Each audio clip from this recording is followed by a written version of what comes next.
Bonjour à tous. Et de la musique. La dernière fois, j'avais oublié. On va commencer par un petit tour à la salle des donateurs qui s'est agrandie. Merci à Sylvain L, à Elai96, Maxence, Samuel, Super Nono.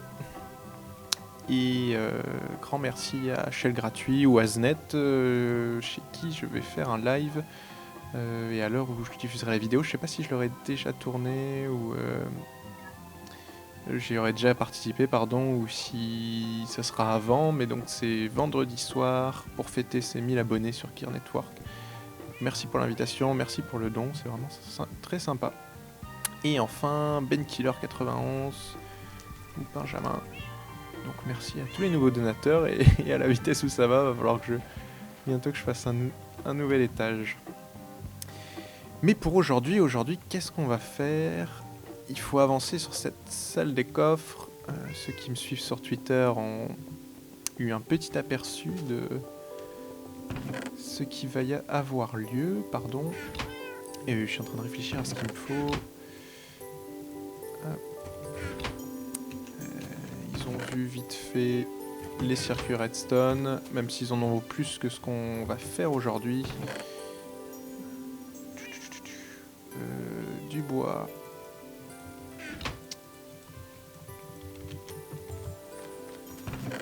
Du caillou.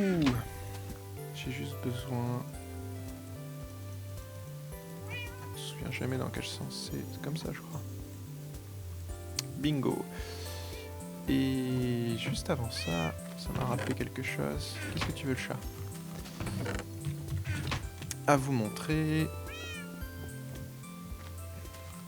Je me suis occupé la dernière fois, j'ai construit une petite baraque pour les détecteurs de jour et de nuit. C'était pour planquer tout ce qui est le circuit en surface. Donc j'ai construit une grosse maison avec plein de bois. Je vais faire un tour dans la jungle pour ramener, j'ai ramené du stock d'ailleurs. Comme ça, c'est planqué et ça ne pose aucun souci. J'ai mis de l'éclairage à l'intérieur, j'ai mis des torches. Uniquement pour éviter que ça spawn là-dedans, surtout les Enderman. Et on s'en fout parce que derrière, la détection, ici, c'est toujours en light level standard. C'est pas pollué par les torches. J'ai juste monté la colonne de verre. En fait, la seule chose à laquelle il fallait faire attention, c'est ne pas placer de blocs ici, hein, pas mettre de toit. Puisque la lumière au-dessus du piston, là c'est comme s'il y avait que du ciel au-dessus, hein. Ça fonctionne comme ça. Dans Minecraft, il n'y a pas d'inclinaison du ciel ou quoi que ce soit. C'est une fois que le soleil s'est levé, peu importe que le soleil soit là-bas ou qui donne directement au-dessus, Minecraft considère que le light level est de 14 quoi qu'il arrive. 14 ou 16, je sais plus en plein jour. Je sais jamais. Donc voilà, une petite maison pour planquer le système, c'est toujours plus sympathique. Et retournons à nos moutons. Donc aujourd'hui, nous allons voir ensemble de la redstone pure et dure pour faire un petit passage secret. Je vais juste préparer parce que j'ai pas pensé, il faut que je creuse un petit peu, donc je vais juste préparer le terrain et on se retrouve juste après.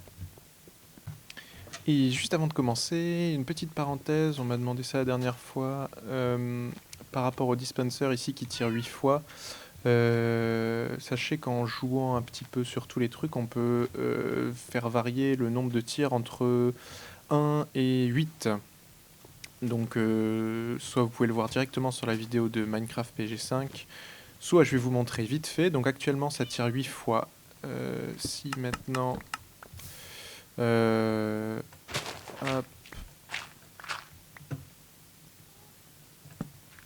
Si maintenant j'enlève ça, alors... Je vais récupérer mes blaze rods. Là, ça tire qu'une fois. Je vais virer ça comme ça. Voilà, donc là ça tirait une fois. Si on rajoute une... Wow. Je me souviens plus, comme ça je crois. Ouais, pas besoin de ça, il n'y a pas besoin de ça. Pourquoi tu clignotes? Parce que j'ai oublié d'enlever celle d'en dessous, pardon. Donc ça tirait qu'une fois. Maintenant, en plaçant juste une torche en face, ça va tirer qu'une fois, puisque la torche a fait un burn-out. Faut que je la replace. Donc quand la torche est allumée, ici, maintenant, ça va tirer 2 fois. Pour tirer 3 fois... Je me souviens plus, je crois que c'est juste ça. Sans la torche en dessous. Là, elle est dans un bon état. Voilà, 3 fois. Donc pour tirer 3 fois, vous rajoutez la torche au-dessus et un fil de redstone. Pour tirer 4 fois, il faut rajouter une torche en dessous et prolonger le fil de redstone qui était déjà là, donc c'est bon. Là, ça va tirer 1, 2, 3, 4. Pour tirer 5 fois, vous mettez un repeater, sans délai, je crois. Non, il faut mettre un délai, pardon. Donc vous mettez le repeater en full délai, 1, 2, 3, 4, 5. Pour tirer 6 fois, vous mettez le repeater à un seul de délai, je crois, ou c'est 7 ça. 1, 2, 3, 4, 5, 6 fois, donc c'est ça. Pour tirer 7 fois, vous rajoutez juste une torche en dessous, vous laissez le repeater à 1 de délai. 1, 2, on en a 1, 2, 3, 4, 5, 6, 7. Et pour tirer 8 fois, vous mettez le repeater en full délai. Et là on en a 1, 2, 3, 4, 5, 6, 7, 8. Voilà. Ça, mince, vous savez tout. Et donc, j'ai oublié ma pièce maîtresse, mince. Aujourd'hui, ça va être butt switch, double piston extender, flip-flop, enfin tout ce genre de trucs. Alors, qu'est-ce que j'ai creusé? Donc, ici, normalement, il y a l'escalier qui descend. Et en fait, j'ai relié ça à ma partie souterraine de ma maison. Et ce que je vais faire, c'est que tout simplement, l'escalier qui est ici, je veux le rendre demi-secret, c'est-à-dire qu'en effectuant une action, tout se rétracte. Donc l'escalier qui était ici descend à cette place-là. Donc c'est pour ça que j'ai besoin du double piston extender, puisqu'il doit descendre de 2 de hauteur. Il est ici, il doit descendre de 1, 2 de hauteur. Et l'escalier qui est ici devra descendre ici. Et pour ce faire, je passerai via un butt switch. Donc pour commencer, on va se concentrer plutôt sur la partie escalier secret. Alors je creuse en même temps, hein, désolé, mais j'ai plus besoin de tout ça. Mais c'est plus simple si je veux tout vous montrer. On va construire ensemble pour une fois. Donc ça c'est mes simples, ça sera mes doubles pistons extender. Ils sont tous au même niveau, donc si je mets les escaliers, voilà, ça donnera ça en fait quand le passage sera ouvert. Maintenant, on va devoir alimenter ces pistons-là. Et pour les doubles pistons extender, je vais utiliser le modèle de CNB Minecraft. Alors il existe différentes façons de le faire. Pourquoi j'utilise celui-là? Je pense pas que c'est la plus simple des plus simples, mais je sais que notamment Pierre Squirrel en a fait une très très bien, surtout pour les lignées de pistons, parce qu'ici j'en ai 2, donc c'est une lignée. Mais celle de Pierre Squirrel correspond plus peut-être à ceux qui font plus de 2, 3, 4 ou 5. Celui de CNB, il correspond surtout à ceux qui font qu'un seul double extender. Maintenant, pourquoi je prends celui-là et pas celui de Pierre Squirrel? Parce que CNB, c'est celui avec lequel j'ai tout appris niveau redstone. Et j'ai découvert Eto grâce à lui, il faut le dire quand même. Je connaissais pas... alors pas Eto, enfin Eto prononcé à la française, sinon c'est Ito. Enfin Itho avec le petit accent anglais. Mais on va le prononcer à la demi-anglaise, donc on va dire Ito.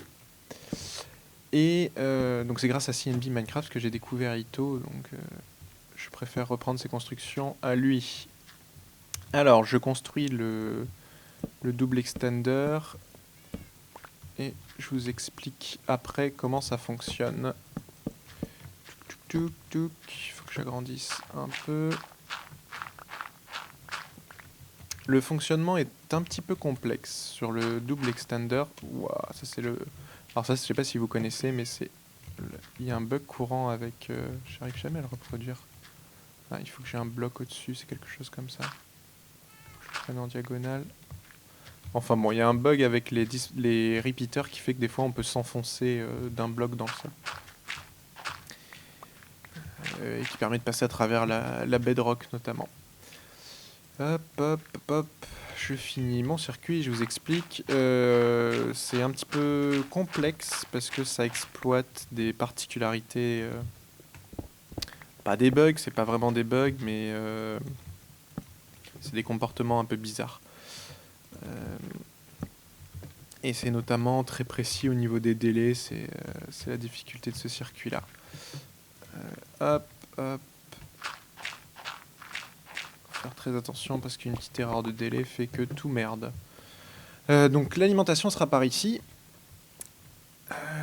Mes délais, ici est à 2 ticks, ici est à 4 ticks, et celui-là à 3. Alors, comment ça fonctionne? Je vais le faire tourner une ou deux fois. Bon, ça a dû couper, excusez-moi. Je viens de mettre en pause ce que j'avais enregistré. Je me suis rendu compte que l'explication que j'ai faite du double extender n'était pas claire. Donc je vais la reprendre en essayant d'expliquer bien. Je préviens tout de suite, c'est compliqué à comprendre. Donc vous en faites pas si vous comprenez pas. Je vais essayer d'être précis. Et de faire en sorte que vous arriviez à suivre, mais je sais pas vraiment comment l'expliquer très proprement. Donc, je vais essayer de le faire bien. Alors, tout se joue en fait, pour le double piston extender, tout se joue dans la rétractation, donc dans la descente, qui est très compliqué à faire. Pour monter, c'est pas compliqué, puisqu'il suffit d'alimenter le piston d'en bas et ensuite celui-là, et boum, on a les deux pistons qui s'étendent. Par contre, pour descendre, il y a un ordre précis à suivre qui est très compliqué. Tout se joue sur les délais, sur quelques feintes en exploitant le jeu, même si c'est pas des bugs. Donc, comment ça marche? On part de t égale 0 tick, et je vais le faire dans l'ordre. Ici, on a un tick de délai. Ensuite, ça, je pars dans l'ordre. Hein, c'est-à-dire, je vais faire toutes les étapes dans l'ordre. Donc ici, on a un tick de délai et ça alimente ce fil de redstone. Donc ça éteint cette torche et il y a toujours un délai d'un tick avec les torches. Donc quand cette torche éteint, on est à t égale plus 2 ticks. À ce moment-là, c'est la première action. Cette torche n'alimente plus ce bloc-là. Donc ce piston qui est ici se rétracte et entraîne dans son sillage l'escalier qui va se retrouver ici. Ensuite, deuxième partie du circuit, c'est par ici. Donc là, on a t plus 1 tick. Celui-là, il est à 3 ticks de délai, donc on est à t plus 4. À t plus 4 ticks, ce bloc-là n'est plus alimenté. Et de l'autre côté, comme ici on a 6 ticks, le courant n'est pas encore parvenu. Donc à t égale 4 ticks, ce bloc-là n'est plus alimenté. Ce qui a pour effet de faire rétracter ce piston-là. Donc ce piston-là descend. Mais de la même façon, à t égale 5 ticks, puisque la torche est au-dessus, on a cette torche-là qui s'allume, donc qui alimente ce bloc-là. Et c'est là que ça joue sur une particularité des pistons, qui est à savoir, c'est qu'un piston met 1,5 blocs pour effectuer une transition. Donc, 1,5 blocs, excusez-moi, 1,5 ticks. Donc, quand il se rétracte, ça met exactement 1,5 ticks pour se rétracter. Quand il pousse, c'est 1,5 ticks aussi. Et le jeu considère que le piston, tant que les 1,5 ticks ne se sont pas passés, le piston est toujours à son emplacement d'origine. Enfin, pas le piston, le bloc sur lequel le piston est. Donc, quand par exemple, on n'alimente plus ce piston, le piston va faire descendre l'escalier d'un bloc. Il va mettre 1,5 tick pour faire descendre le bloc. Donc à t égale 0 tick, le jeu considère que cet escalier est ici. À t égale 1 tick, le jeu considère toujours que l'escalier est ici, même si visuellement vous verrez l'escalier au milieu, on va dire. Et à t égale 2 ticks, le jeu considère par contre ce coup-ci que l'escalier est arrivé dans le bloc en dessous, donc que la transition est terminée. Donc c'est ça qu'on va exploiter ici, c'est-à-dire qu'à t égale 4 ticks, ce bloc n'est plus alimenté, donc ce piston se rétracte. Et à t égale 5 ticks, on a ce bloc-là qui est alimenté. À t égale 5 ticks, le piston qui est ici, il est en train d'être tiré vers le bas par ce piston-là, mais il n'y est toujours pas, puisque ça fait qu'un tick que cette action a démarré. Donc le jeu considère que ce piston-là est toujours à cet emplacement-là. Donc comme le bloc adjacent est alimenté, ce piston va recevoir du courant et s'étendre.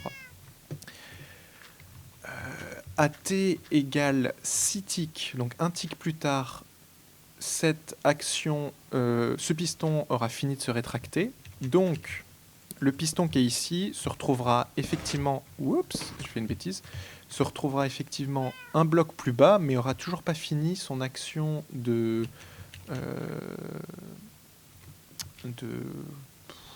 c'est quoi le mot? Enfin, il aura toujours pas fini son état de transition puisqu'il a démarré son extension à t égale 5 ticks. Du coup, rien du tout. Mais donc on est à t égale 6 ticks et donc ce piston est toujours en train de s'étendre. Et d'un autre côté, on a ce courant qui a 6 ticks, donc qui va alimenter ce bloc-là. Ce bloc ici va être alimenté à t égale 6 ticks, ce qui normalement aura pour effet, puisque du coup on alimente ce bloc-là, d'étendre ce piston-là. Sauf que ce piston-là, qui aura fini sa rétractation, il a au-dessus de lui un piston qui est en mouvement. Donc du coup, le jeu empêche que ce piston bouge, puisqu'on n'a pas le droit de faire... les pistons bloquent dans ce cas-là.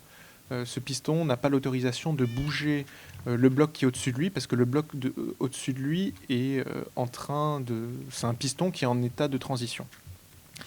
Donc ce bloc-là va être alimenté à t égale 6 ticks, mais ça n'entraînera aucune action. Et à t égale 7 ticks, on aura ce piston-là qui aura fini de s'étendre. Donc pour faire simple... faudrait que je désalimente, c'est difficile. Mais pour faire simple, ce piston-là, il sera rétracté, donc il sera dans cette position comme on le voit ici. Ce piston-là, il sera étendu, donc le haut du piston, la partie collante, elle sera ici, et l'escalier qui était ici va donc être accroché au piston. Et à t égale 7 ticks, puisqu'on a la torche ici, donc 2 plus 4, 6, la torche va s'allumer, s'éteindre, pardon, puisqu'elle était allumée, puisqu'elle n'était plus alimentée par ici. Pardon. Donc la torche va s'éteindre. Oui, va s'éteindre. Donc comme elle s'éteint, elle alimente plus le piston qui est situé ici maintenant. Et donc ce piston se rétracte et de fait entraîne l'escalier qui était situé ici, le descend d'un cran vers le bas. Donc voilà pour le fonctionnement global. C'est complexe à comprendre puisque tout se joue en fait sur les transitions des pistons qui mettent 1,5 tick et non pas 1 ou 2 ticks. Donc tout se joue là-dessus. Et sur le fait qu'un piston ne peut pas s'étendre s'il a au-dessus de lui un piston qui est en état de transition. Et voilà en fonctionnement ce que ça donne. Voilà pour l'explication technique. Je ne vais pas revenir en détail dessus parce que soit vous aurez compris, soit il faudra que vous écoutiez une deuxième ou troisième fois, j'aime pas ça. Soit vous n'avez pas compris et c'est pas grave. Honnêtement, c'est un aspect vraiment complexe de Minecraft, donc là on est dans des systèmes très avancés. Et donc à côté de mon système là, j'ai mon piston simple qui lui est tout simple. Je le relie à cette partie là de cette façon. Là c'est en mode caché et quand on alimentera, tous les pistons seront rétractés. Et donc j'ai plus qu'à faire ça de l'autre côté, donc de la même façon, comme ça on le construit ensemble. Bloc ici, je sais pas ce qu'il faut, torche ici, bloc ici, torche, bloc au-dessus, bloc au-dessus, repeater, bloc, repeater, repeater, repeater. Oups. On étend un peu la caverne. Redstone, bloc. Non, là c'est pas redstone, c'est torche.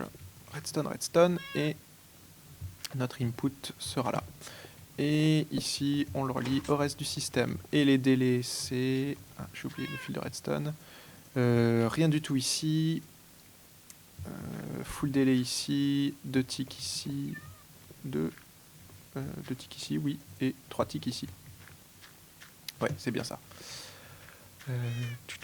Et si j'alimente... Alors, si j'alimente, là, ça va déconner, puisque il faut, comme ils sont adjacents, on va avoir des problèmes de block update à la con. C'est compliqué à expliquer, mais de toute façon, j'exécuterai les pistons en même temps. Enfin, quand je dis j'exécuterai, les pistons s'étendront, enfin, tout fonctionnera de manière synchronisée. Et pour cela, j'ai juste à relier cette partie du circuit à ici.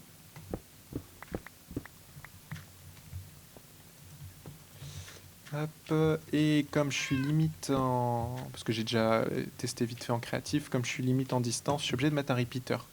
Le souci, c'est si je mets un repeater, ça va entraîner un délai supplémentaire d'un tick entre la partie là-bas et la partie ici. Donc pour résoudre le problème, on rajoute un tick à tout. Et voilà, problème résolu. Et maintenant, si j'alimente, tout devrait se remettre bien. Non, tout se remet pas bien. Oui, puisque j'ai oublié mon petit fil de redstone ici, très très important. Voilà.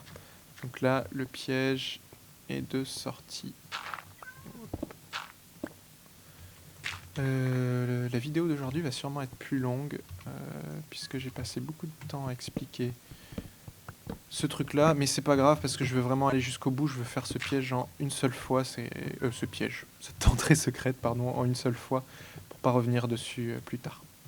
Donc là, honnêtement, on a fait le plus compliqué du système. Cette partie-là, c'est vraiment la partie la plus tordue. Je rebouche, parce que ça sert à rien de laisser des trucs ouverts. Et c'était la partie la plus importante aussi, donc... Enfin, la plus importante. La plus complexe, hein, vraiment. Là-dessus, il n'y a pas de doute. Maintenant qu'on a notre porte secrète, on pourrait jouer là-dessus uniquement avec notre escalier secret, pardon. On pourrait jouer là-dessus uniquement avec un bouton, mais j'ai envie de faire un truc plus fun. On va utiliser un bot switch. Et pour ça, pour ceux qui ne savent pas ce qu'est un bot switch, c'est une action qui se déclenche quand on met à jour un bloc. Qu'est-ce qu'une mise à jour de bloc ? Quand vous avez de l'eau qui coule, par exemple, sur ce bloc, ça va mettre à jour le bloc adjacent. Quand vous avez un four qui s'allume, ça met à jour tous les blocs adjacents. Bref, là-dessus, cherchez de la doc, je ne vais pas revenir en détail sur le fonctionnement de base du bot switch, mais sachez une chose, c'est que par exemple, on peut se servir d'un jugbox pour faire du bot switch. C'est-à-dire que chaque fois que je vais mettre un CD dedans, ça va mettre à jour les blocs adjacents. Donc on va se servir de ça pour notre bot switch. Je vais construire... J'ai cassé tout ça, mais ça servait à rien. Je vais construire... un modèle de bot switch, il en existe plein sur le marché, je vais dire. Mais celui-ci est compact, c'est celui de CNB, légèrement simplifié.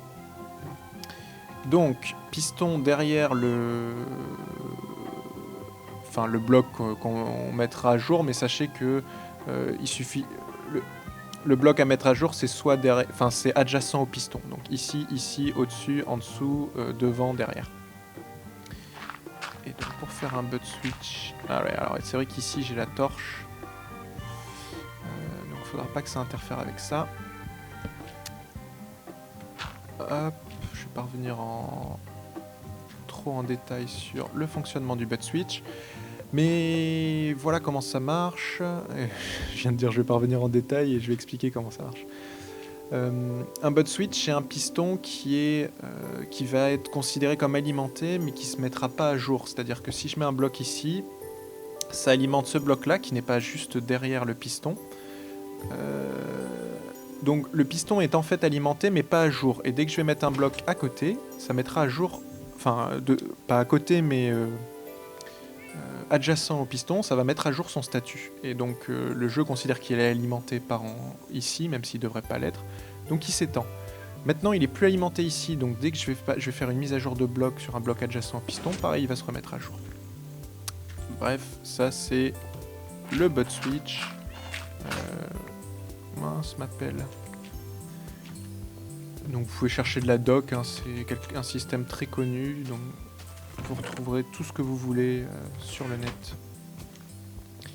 Je ferai sûrement un tuto là-dessus peut-être, sur tous les modèles de bot switch qui existent. Il y a des modèles qui peuvent être intéressants, notamment un bot switch vertical vers le bas, un bot switch super compact en utilisant des bateaux, bon, bref, il y a plein de systèmes. Alors juste une particularité, là je joue un peu sur les détails, je mets... Je vais en mettre ici aussi. Ouais, hop, je remets à jour. Je mets de la sandstone, c'est uniquement parce que quand il va s'étendre, même si j'ai mes coffres devant, on peut voir à travers et donc je veux pas qu'on voie qu'il y a de la terre en fait derrière. Donc je mets un peu de sandstone, voilà, comme ça on verra rien. Ça c'est du détail honnêtement. Et là, on va faire quelque chose de particulier. Alors, que je m'explique. Mon bot switch, qu'est-ce que je veux? Je veux que chaque fois que je mets à jour ici, donc voilà, quand j'éjecte le CD ou quand je le mets dedans, ce bloc se met à jour et donc ça met à jour le statut du piston. Et je vais aller chercher un autre CD. Donc ce que je veux, c'est que chaque fois que je mets le CD, par exemple, ça ouvre la porte, ça ouvre l'escalier secret. Et par contre, quand j'enlève le CD, ou l'inverse, hein, ça fonctionne dans les deux sens, ça referme l'escalier secret. Hop, je mange. Pour cela, il faut que je détecte en fait quand le bot switch se déclenche. Et pas uniquement quand il se déclenche de 1 à 0, enfin quand il s'étend, mais aussi quand il se rétracte. Il faut que je détecte les deux cas.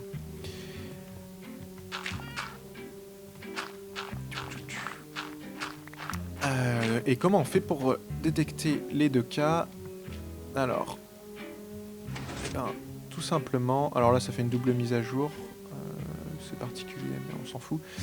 C'est là que je refais juste un tour dans mon monde créatif parce que je me souviens plus exactement à quel niveau je l'ai construit, donc je reviens. Voilà, de retour, j'espère que la musique aura pas trop coupé. Donc pour ce faire, je vais utiliser un double edge detector. Qu'est-ce que c'est un double edge detector? On a déjà pu le voir dans quel système? Le edge detector, on l'a vu dans le light sensor. Là-bas, j'ai fait des edge detectors simples, c'est-à-dire qui détectent quand le courant va de 0 à 1 ou de 1 à 0. Un double, ça détecte en fait les deux cas, quand le courant va de 0 à 1 ou quand le courant va de 1 à 0. Donc un double edge detector, ça détecte quand on a un changement de statut du courant. Et donc pour ce faire, eh ben, tout simplement, je vais utiliser du bois, c'est plus joli. Je combine les deux. Je vais y arriver. Hop, la torche au milieu. Cette partie-là, c'est un edge detector qui détecte dans quel sens, je me souviens plus. Je me souviens jamais dans quel sens c'est, donc on va voir ensemble. Il suffit que je mette le fil. Hop. Si j'éteins. Voilà. Ça s'est allumé ici quand le courant est passé de 0 à 1. Donc cette partie-là, c'est le edge detector qui détecte quand le courant passe de 0 à 1. Le délai est plus long sur la partie où il n'y a pas la torche. Ce côté-là, c'est l'inverse, ça détecte quand le courant passe de 1 à 0 et le délai est plus long sur la torche. Tout simplement. Et donc je vais faire ma sortie de mon edge detector de l'autre côté. J'ai plus qu'à mettre ça et voilà. Et en fait, avec ça, seul problème, c'est qu'il faut que j'utilise un double repeater parce qu'ici, c'était alimenté via ce repeater-là. Et donc, en reliant les deux sorties, ici, ça va clignoter, vous allez voir, quand ça passe, regardez le fil là-bas, soit quand ça passe de 1 à 0, hop, ça clignotait, soit quand ça passe de 0 à 1. C'est magique. Hop, hop, là. Et en dessous de ça, qu'est-ce qu'on va faire? On va faire un T flip-flop. Comme ça, chaque fois qu'on aura un changement d'input, ça va déclencher le T flip-flop. Et qu'est-ce que permet de faire le T flip-flop? Ça permet de détecter, quand on passe une fois sur une plaque de pression, ça change d'état. Donc ça permet de détecter une impulsion à chaque fois. Oups, j'aurais pas dû passer comme ça, c'est pas grave.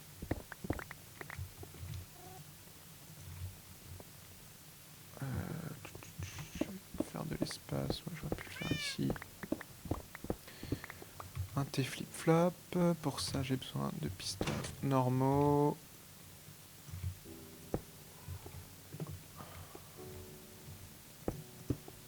Voilà, et je peux plus passer, mince, merde. Donc un T flip-flop, tout simple. La sortie sera ici. Et on n'a plus qu'à relier au reste du circuit. Et donc voilà, là ça fonctionne.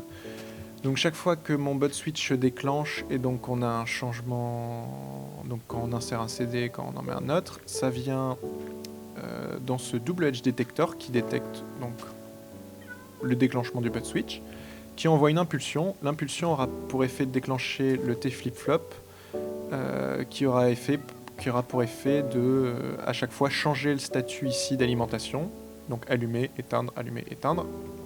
Et donc ça va dans tout le reste du circuit. Ouais, je me rends compte que... Non, j'aurais pas pu le rendre plus compact, donc c'est bien. Donc actuellement, tout ce qu'on a ici, ça je peux pusher, ça va marcher parfaitement. Voilà, hop, dès que je déclenche, touc, ça s'ouvre.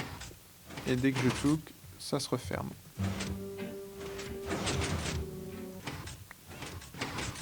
Alors on voit en dessous, donc pour remédier à ça, il faudra que je vais devoir reboucher un petit peu. Oui. J'ai mis à jour le statut du bloc. Qu'est-ce que je fais moi? Dans l'idéal, il faut que je mette du bois en dessous pour que ce soit le moins visible.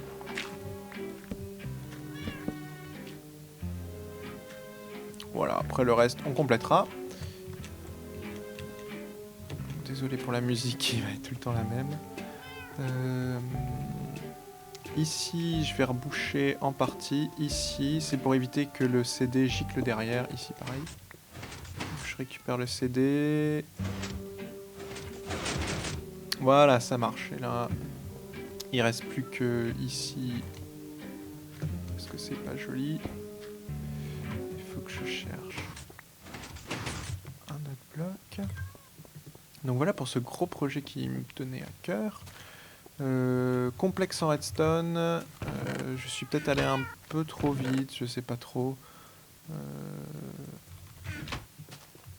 C'est toujours difficile de prendre le temps pour expliquer parce qu'il y a ceux qui, quoi qu'il arrive, sont pas trop intéressés par les explications et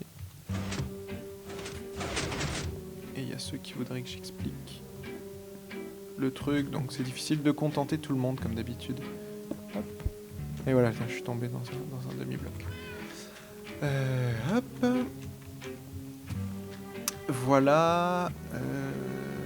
Je regarde juste, voilà, petit souci, juste. C'est du détail. Mais on voit... ouais. Oups.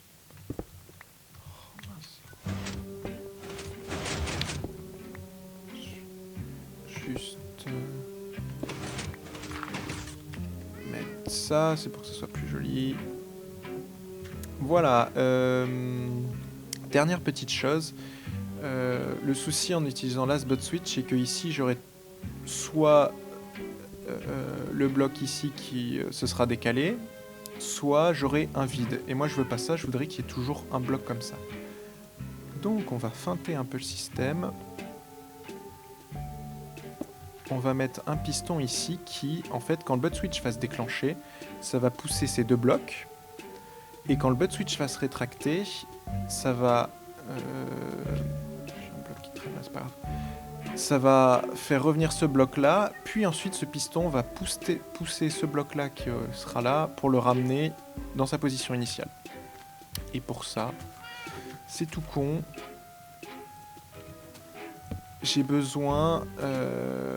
En fait, j'ai besoin que ce piston pousse uniquement quand le bud switch est dans une situation où il se rétracte. Et le bud switch se rétracte. Quand le bud switch se rétracte, le courant ici, il passe de 0 à 1. Et quand il passe de 0 à 1, c'est cette partie-là du edge detector. Donc c'est cette torche-là qui va clignoter. Donc j'ai juste besoin de récupérer le courant en sortie de cette torche-là, de mettre un petit peu de délai, puisque dans le cas contraire, si celui-ci se déclenche trop vite, mais en même temps le délai je l'ai ici, donc au final en fait j'ai pas besoin de délai, je dis des bêtises. Et voilà, ça poussera le truc ici, le bloc ici. Celui-là aussi je peux le remplacer, ça fera plus joli. Allez, on va remplacer les blocs ici, juste d'un point de vue design. Voilà. Hop. Alors que vous voyez avec moi ce qui va se passer. Quand je le déclenche, ça fait rien. Par contre, quand je le rétracte, enfin quand je redéclenche le bud switch dans l'autre sens, ça va se rétracter ici. Hop, ça va partir là-bas. Et là, c'est cette partie du edge detector qui détecte ça et ça va alimenter ce piston-là. Hop, et voilà. Et ça remet en place notre piston ici. Notre bloc, excusez-moi. La fatigue. Et voilà, terminé pour ce circuit. Et on voit rien du tout. Et ici, on voit même pas parce que vu comme je suis situé, le seul cas où on voit, c'est en se plaçant ici. En se plaçant ici, on voit que l'autre bloc est là. Et là, hop, vous avez vu le bloc être repoussé. Donc c'est complètement planqué. La deuxième étape, mais ça je ferai ça la prochaine fois parce que je pense que j'ai largement dépassé niveau temps. Je vais vérifier vite fait, mais la prochaine étape, ça sera de ce côté-là, donc de faire la descente pour relier à notre sous-sol de la maison, mais aussi de mettre en place un bouton qui sera directement connecté au T-flip-flop pour pouvoir, en fait, si on arrive par en dessous, pour pouvoir ouvrir le passage secret si jamais il est fermé. Parce que sinon, faut pas que ça soit un truc unidirectionnel, quoi. Et sur ce, je vais ramener les CD ici. Je check juste le temps, mais je pense qu'on a largement dépassé. Oh oui, j'ai largement dépassé. Épisode long pour aujourd'hui. C'est pas grave. Je préférais pas le découper, en fait, cet épisode. J'aurais pu, mais... je préférais tout faire en un coup. La fois prochaine, je m'attaquerai au fond de la salle des coffres avec les redstone lampes. Donc le système que je vais faire, c'est un distributeur d'outils. Pas vraiment un distributeur, mais en gros on choisit l'outil qu'on veut, la matière qu'on veut. Pouf, on a les éléments qui arrivent, on n'a plus qu'à crafter l'outil comme on veut. Et alors pour ça, par contre, le circuit est assez... bon, quoique par rapport à ce que j'ai fait aujourd'hui, il n'est pas plus tordu que ça. Il y a des particularités, mais je verrai si je peux le faire en un épisode ou pas. C'est pas garanti. Et on va se quitter sur quoi? Sur Strad. Passage secret ouvert. Voilà pour tout. Voilà pour aujourd'hui. Et puis encore une fois, merci à tous. Vous êtes de plus en plus nombreux à voir mes vidéos. Et ça me fait plaisir, puisque le fait que ça marche, ça me fait plaisir. Donc, tiens, une chose, les lumières sont allumées. Bref. content que ça vous plaise. Et puis moi je vous dis à la prochaine fois pour encore un épisode bien redstonien. Et n'hésitez pas à me dire si aujourd'hui je suis allé trop vite, si les explications sont pas bonnes. Parce que si jamais ça va pas, je reprendrai le temps d'expliquer correctement ou de faire des tutoriels. Comme d'habitude, hein, n'hésitez pas, toutes les questions que vous avez, pour l'instant, j'ai largement les capacités pour y répondre, même si il commence à y avoir pas mal de monde, je suis pas non plus harassé de questions, et souvent, en ce moment, moi, le boulot, c'est plutôt calme, donc la journée, je peux répondre aux questions. Bon, évidemment, je peux pas jouer à Minecraft la journée, parce que je suis au boulot, mais tout ce qui est questions sur YouTube ou sur Twitter, hein, vous pouvez me suivre sur mon compte Twitter, je peux y répondre sans problème. Donc tant que c'est des questions qui ne demandent pas trop de réflexion. Wow, petit lag. N'hésitez pas, je suis là pour ça. Et sur ce, je vous dis à la prochaine. On aura été en musique tout au long de l'épisode ce coup-ci. Allez, bye bye.